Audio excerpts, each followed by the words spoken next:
Welcome to the Out of Your Comfort Zone podcast. On today's episode, we'll be speaking with Troy Peden, who is both an industry expert in study abroad and also a father who has sent his children on several CIEE programs. Enjoy the show. So, hi, and welcome to the next episode of our Out of Your Comfort Zone podcast. On today's episode, we have with us a very special guest, Troy Peden, who is a father of some CIEE alumni, but more than that is an industry expert in the arena of global education and study abroad.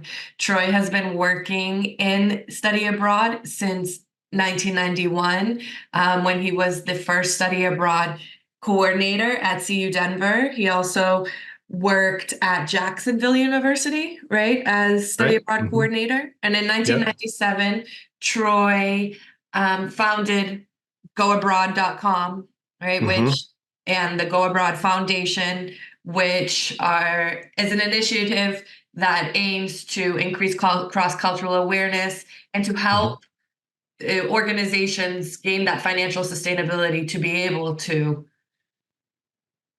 finance these trips abroad, correct? But then there's also a blog component, right, that I was reading a few posts with advice about study abroad and everything like that.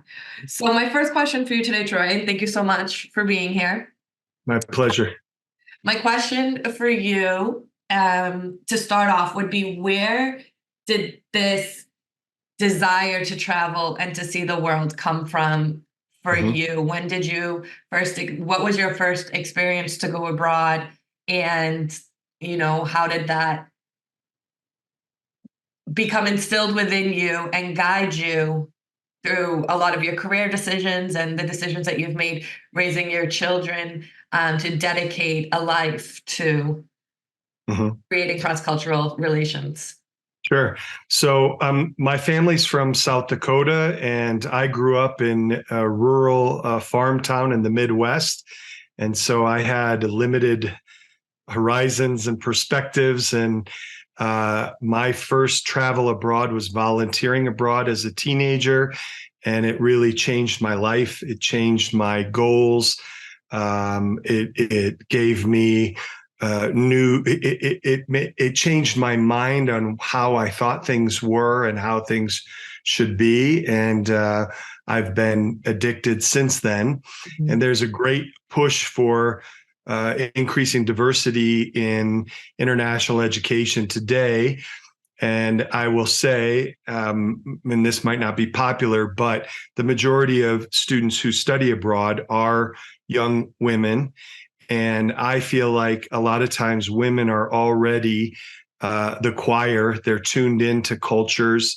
They're drawn to cultures and communication, and they might grow up involved in activities like dance or theater or something where there's always an international perspective to it. Whereas my friends who were small town guys and farmers who were very goal-oriented after high school to get the job or whatever, I feel like there's a real need for us to get more of those people abroad as well. I was the first study abroad person at the University of Colorado at Denver, and it gives you an idea of how young the field is, because at that time, that university wasn't even sure if they wanted study abroad. A lot of universities were worried about losing their FTEs, their full-time students on campus. They didn't know how it fit into their academic program. And today, I would say that virtually every university in the United States understands both the personal impact on the students, but also the value of recruiting and retention and academic success of students who go abroad. The majority, but the majority of students who go abroad ultimately say it was one of the most important things they did in university, and perhaps the most important learning experience they had. Yeah. So, yeah. For sure. And, we're even looking to move past, now that it's become a norm in university, right? It's become something that Mhm. is expected. You go, and usually your third year, you study abroad, right? And this is the Mhm. question, where are you going to study abroad when you get to university? But now when the students that I work with are primarily the high school students, which I think is Mhm. also something so amazing, because now we are at that same point that you were probably at in the early 90s, right? Where Mhm. only Mhm. 3% of American high school students travel abroad, right? And how great Mhm. would it be if we saw that push so that, 30 Yeah. years from now, it's also a Yeah. norm for high school students as well Yeah. to Yeah. have some sort of experience, right? Whatever Yeah. the experience may be of leaving the country, because so many students see it as just completely inaccessible. So my daughters this past summer did the Korea K-pop program. Right. And yeah, and I have 8 kids, and the two daughters that went on the K-pop program, one is from Colombia and one is from Colorado, and they're quite close, and they had an amazing experience. But they both were drawn to K-pop. So Yeah. in South America, the kids and particularly girls are drawn to the music and the soap operas and the movies and so for them it was a teaser. And Right. now Juju is planning to go back on another CIEE program to Japan. So I think that the trend 30 years ago, the programs were all created by faculty and administrators, not by the market demand. Yeah. And today we have Harry Potter study abroad and Yeah. K-pop study abroad and Broadway study and all sorts of interesting things. They had an amazing time. I And bet. I just as a CIEE uh, shameless endorsement, I goabroad.com has been around since 1997. Pre-pandemic, we had about 1.3, 1.4 million users per month. It's the leading online resource for study abroad. And we have about 12,000 listing organizations. So I know a lot of them. I know the big ones. And Council CIEE, I've known since the very beginning. Actually, we worked with Council Travel, and Council Travel used to be in the publishing business, and they did these directories, the volunteer directory and other directories. And pre-internet, if you were a study abroad director, you kept those books in your student lounge, and the students would come in and page through them and Yeah. so on. So when the year they got out of the publishing business was the same year I was working on a doctorate program, learned about the internet, and we decided to launch Go Abroad. But I've always known Council was a good program. They regularly win Go Abroad Innovation Awards at the NAFSA conference each year for great projects, including diversity and other things. Um, so my oldest son studied abroad 11 times and ended up in the Peace Corps after his degree. And these girls have studied abroad now 3 or 4 times already in high school. And CIEE is just, the systems are good. The enrollment process, the Salesforce process is good. And I'll tell you a couple examples. I had 2 kids, and often that's troublesome for CRMs and databases, right? Yeah. To be able to interact with both. And the parent portal giving me updates on what my kids were doing and what they needed to still do was fantastic. And then I just knew the program would be a great quality program. Yeah. So you felt that you were able to keep up while your kids were abroad with their day to day, you know. It, both while they were abroad, after when they returned, and in the process of signing them up. A lot of times you get the student is engaged and you're engaged separately, and you're chasing your child to make sure they're filling out forms, but you don't Right. know if they have or they haven't. And with the CIEE portal, it was pretty easy. The process was easy, and it was great. But more importantly, we just knew that there was staff on the ground, and the program was going to be housed in a great place, and you've done it enough and you've had enough students that the safety is there. I always say that university study abroad administrators, what they want is they don't want complaints from parents or deans, or so looking to some of the long historical providers like CIEE, you just know you're not going to get those complaints. People aren't going to be left at the airport or have a low quality experience.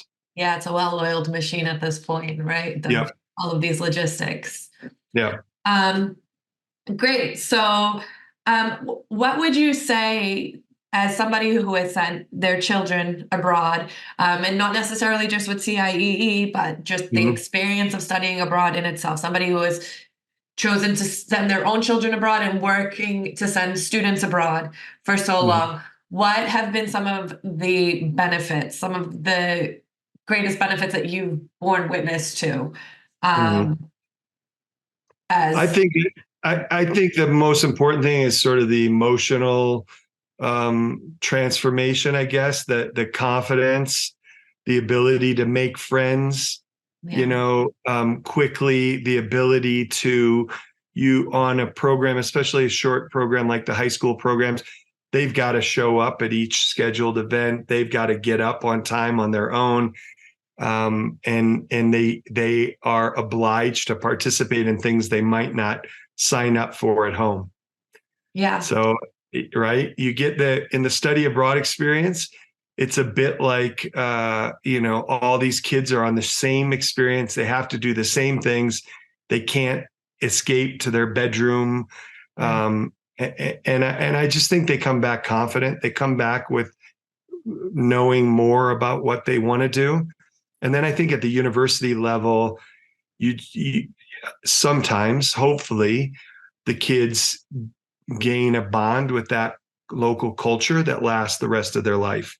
Yeah. So if your first country was China, you might seek out Chinese people for the rest of your life to practice the language you learned. If it's Nepal, you might go to Nepali restaurants wherever you travel in the US, and you just feel a connection to those places. And a lot of times the kids are connected to their classmates too for the rest of their life, even on short programs. Yeah.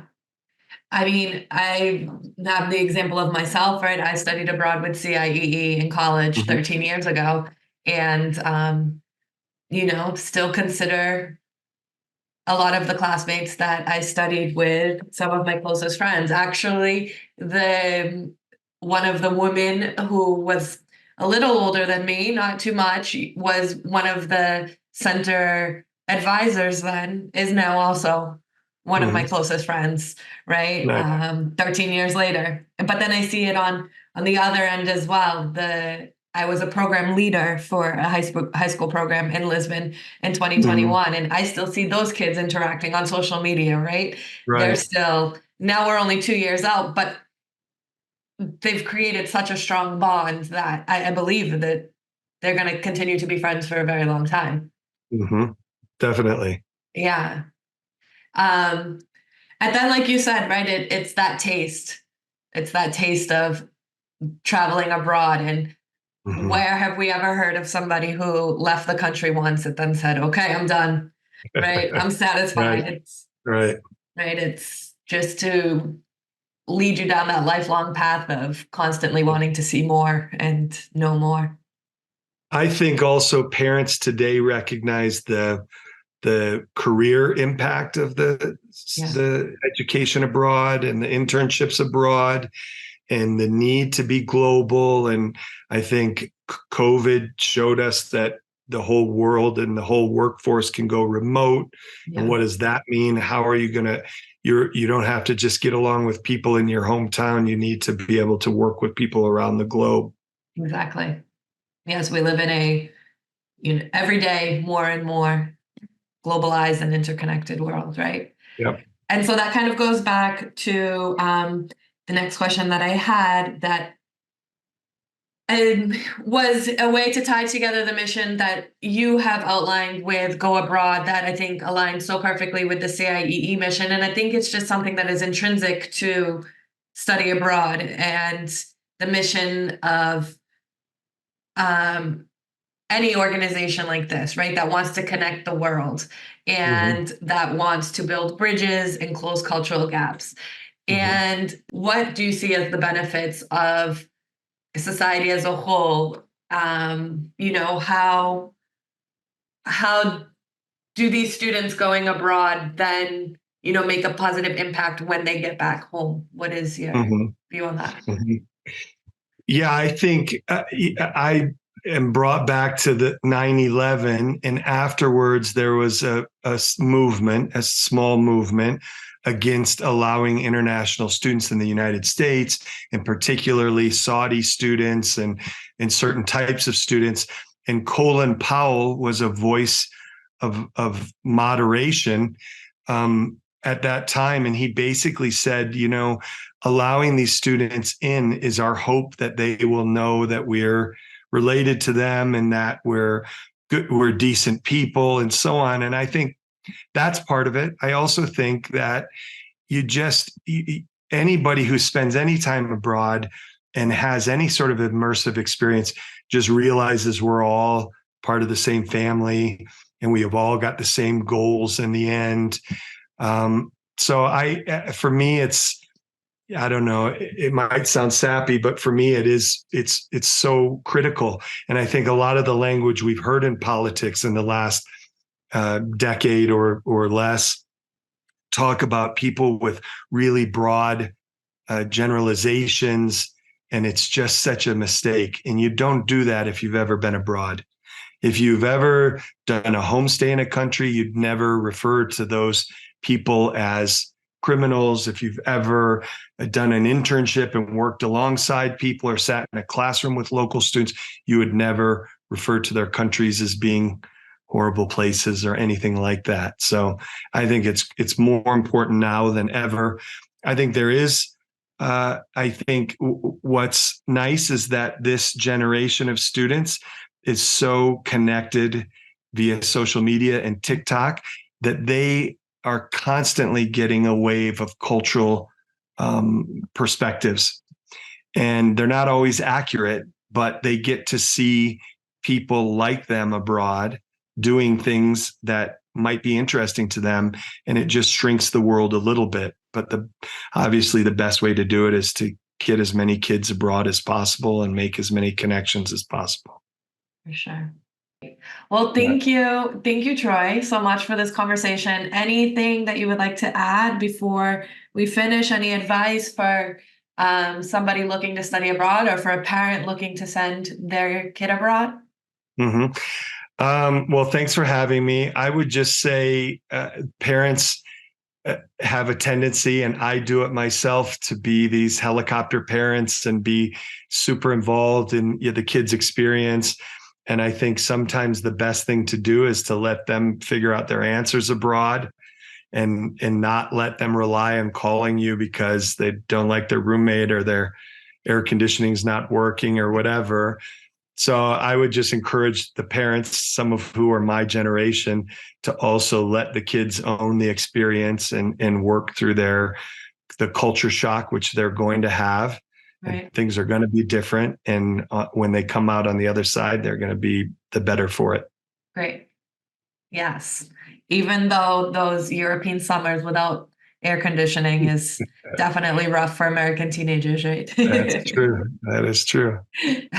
Great. Well, thank you so much, Troy, for this conversation. Thank you for having me. And thank you for tuning in to this episode of Out of Your Comfort Zone. Thank you for listening to Out of Your Comfort Zone. For more information on high school study abroad programs, visit CIEE.org/Global Navigator.